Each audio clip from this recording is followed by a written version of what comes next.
Welcome to NCN news. నేను సంధ్య. బులెటిన్ల ముందుగా headlines చూద్దాం.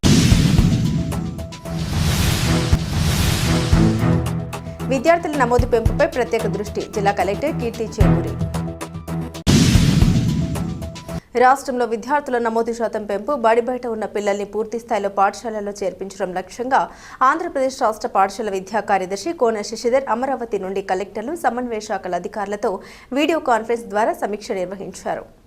రాజమహేంద్రవరంలోని జిల్లా కలెక్టర్ క్యాంపు కార్యాలయం నుండి జిల్లా కలెక్టర్ కీర్తి చేకూరి పాల్గొని అనంతరం జిల్లా స్థాయి అధికారులతో కలిసి విద్యాశాఖ పురోగతి సమీక్షించారు. ఈ సందర్భంగా జిల్లా కలెక్టర్ కీర్తి చేకూరి మాట్లాడుతూ జిల్లాలో విద్యార్థుల నమోదు పెంపుపై ప్రత్యేక కార్యాచరణ చేపట్టినట్టు తెలిపారు. జిల్లాకు 10,711 మంది విద్యార్థుల నమోదు లక్ష్యంగా నిర్ణయించగా ప్రస్తుతం మొదటి తరగతిలో 4,962 మంది విద్యార్థులు నమోదైనట్లు వివరించారు.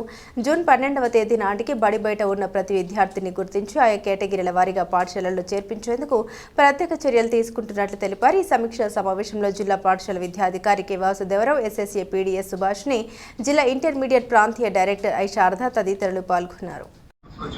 Readmission from private to government school అని టార్గెట్ ఇచ్చారండి. మనకి 11,000 ఇచ్చారు. అదేంటి రేట్ నుంచి మనకి తీసుకోవాలి.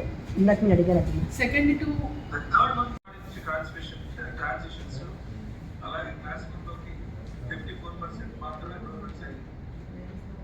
ప్రైవేట్ పీపుల్ వచ్చి coaching readmission from private to government target అని ఇచ్చారు. టార్గెట్ ఇవ్వలేదు మేడం, ఎక్కువ మంది జాయిన్ చేయవచ్చు.